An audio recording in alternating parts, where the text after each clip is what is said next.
இந்த இடத்துக்கும் நமக்கு நிறைய மாறுபட்டு வரும். அவங்ககிட்ட நம்ம எந்த வேண்டுதலும் வைக்க போகிறது இல்லை, ஆனால் இங்கே வேண்டுதல் வைப்போம் இல்லை. அப்போ அந்த வேண்டுதல் நமக்கு வந்து சரியான நடைமுறைக்கு வரணும் அப்படின்னா இந்த விதிமுறைகளை கடைப்பிடிச்சி நீ வந்தால் மாத்திரம்தான் அது உனக்கு வந்து சாத்தியப்படும். இல்லைன்னா அது சாத்தியத்துக்கே கிடையாது. தெரிஞ்சுதா? அது தெரிஞ்சிருந்தும் நான் வந்து ரொம்ப நாள் அதை வந்து சரியை போட்டும்னு சொல்லிக்கிட்டே விட்டுக்கிட்டே இருக்க முடியாது இல்லையா? விட்டுக்கிட்டே இருக்க முடியுமா? அதுக்கு தான் இன்னைக்கு கேட்டது. ஆசீர்வாதம் வாங்குறீங்களே, என்ன வேண்டுதல் வச்சு வாங்குறீங்க, எப்படி வாங்குறீங்க அப்படின்னா இந்த நேரத்தில் நான் இந்த வேண்டுதல் வச்சேன்னு உங்களால் சொல்ல முடியுதா? ஏன்னா அது சொல்லியிருந்தா தானே நமக்கு அந்த நினைவு வரும். புரியுதா?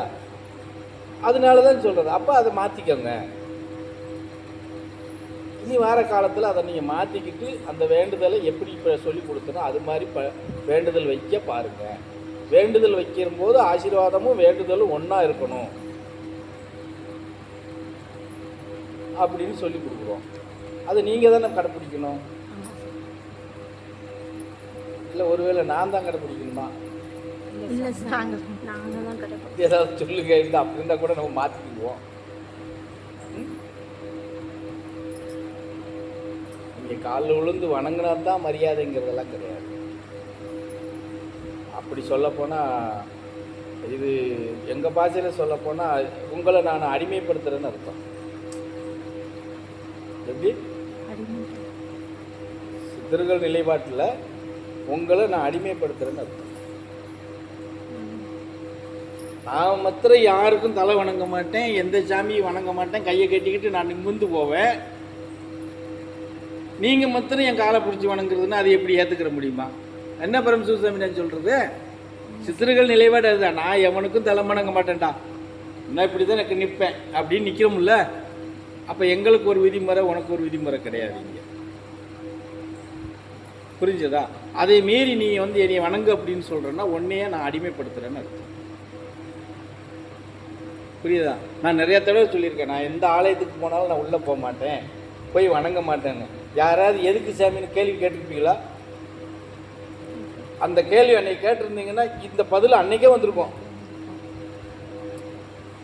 சாமி முருகன் கோயிலுக்கு போனாலும் உள்ளே போய் வணங்க மாட்டேன்னு சொல்கிறீங்க, சிவன் கோயிலுக்கே போனால் கூட வணங்க மாட்டேன்னு சொல்கிறீங்க, அது எதுக்கு சாமின்னு கேட்டிருந்தீங்கன்னு வச்சுக்கோங்களேன், இன்னைக்கு சொல்கிற பதில் அன்னைக்கே வந்திருக்கும்.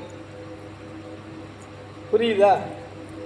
நான் இதை பலமுறை சொல்லியிருக்கேன். நான் எந்த கோயிலுக்கு போனாலும் உங்களுக்காக கூட வருவனை தவிர நான் உள்ளே போய் எந்த வணக்கத்தையும் போட மாட்டேன் அப்படின்னு பலமுறை சொல்லியிருக்கேன். புரிஞ்சுதா?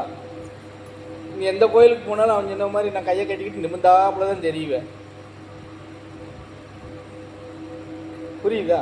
அப்போ மனிதனுடைய இதில் வந்து நிலைப்பாட்டில் வந்து எல்லாருக்கும் ஒரே மாதிரி தான்.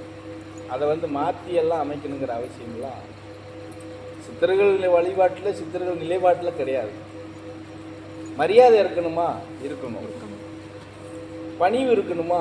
இருக்கணும். தன்னடக்கம் இருக்கணுமா? இருக்கணும். நல்ல பண்பு இருக்கணுமா? இருக்கணும். நல்ல ஓசரிப்பு இருக்கணுமா? இருக்கணும். எப்படி? இதுதான் பண்பை தவிர காலில் உளுந்து தான் ஒரு இது கொடுக்கணும் அப்படிங்கிறதெல்லாம் கிடையாது. நீ வந்து காலில் உளுந்தா தான் இந்த பரதேசிக்கு நீ மரியாதை கொடுக்குற அப்படின்னு நினைக்கிறதும் தப்பு. என் காலில் உளுந்துட்டு எரிஞ்சு போய் அந்த போய் அங்கே போய் கிடக்கான் மடப்பையன்னு சொல்லிட்டு போகிறதுக்கு எவ்வளோ நேரம் ஆகும்? அதாவது சுத்தமாக சொல்ல போனால் எங்களை ஏமாத்துறீங்கன்னு நாங்கன்னு சொல்லுவோம். எங்களை நீங்கள் ஏமாத்துறீங்க, உங்களை நீங்கள் ஏமாத்துக்கிறீங்க, நீங்களே ஏமாந்துக்கிறீங்க. அதுதான் அதில் இருக்கிறது. இது புரிஞ்சதா? இதை வந்து நீங்கள் இப்போ நான் வெளிப்படுத்திட்டேன். இனிமேல் நீங்கள் எப்படி இதை பின்பற்றுறீங்கன்னு பார்க்கணும். ஆமாம், நாங்கள் உருண்டு வணங்குவோம் சாமி, எந்திரிச்சு வணங்குவோம் சாமி, அதெல்லாம் பூஜை நிறைவானவொன்னு என்ன வேணாலும் பண்ணிக்கோங்க. ஒரு டெக்னிக்கல் கொடுக்க ஒரு 4-5 பேர் பண்ணுறீங்க. இப்போ ஒரு 2 மாதமாக பார்க்குறேன். பூஜை நிறைவேந்து அவங்க உட்கார்ந்த இடத்துலேருந்து வணங்குறீங்க. அது நல்ல பண்பு. என்ன சாமி நான் சொல்கிறது? போய் அங்கே தான் கவனிக்கிறது இல்லை. அந்த அவங்கவுங்க உட்காந்த இடத்துலேருந்து அப்படியே வணக்கம் போட்டு நிற்கிறீங்க. அது நல்ல பண்புன்னு நான் சொல்லுவேன். அதுதான் உண்மையான விஷயமும் கூட.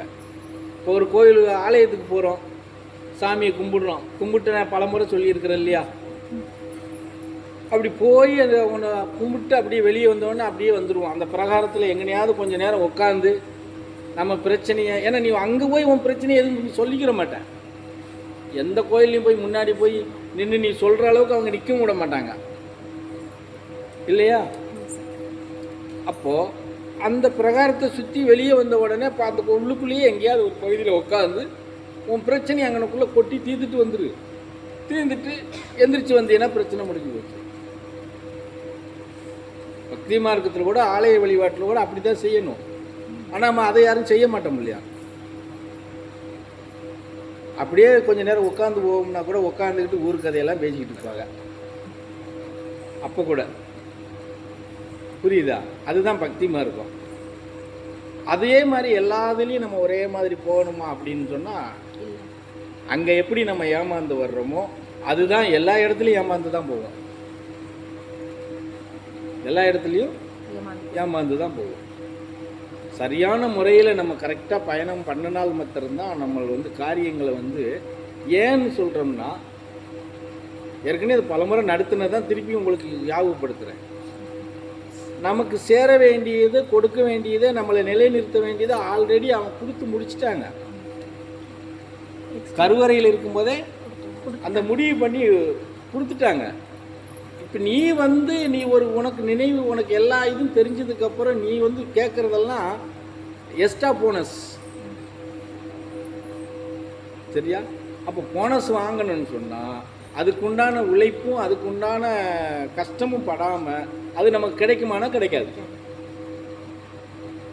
ஒரு கம்பெனியில் ஃபேக்ட்ரியில் வேலை பார்க்குறோம், 200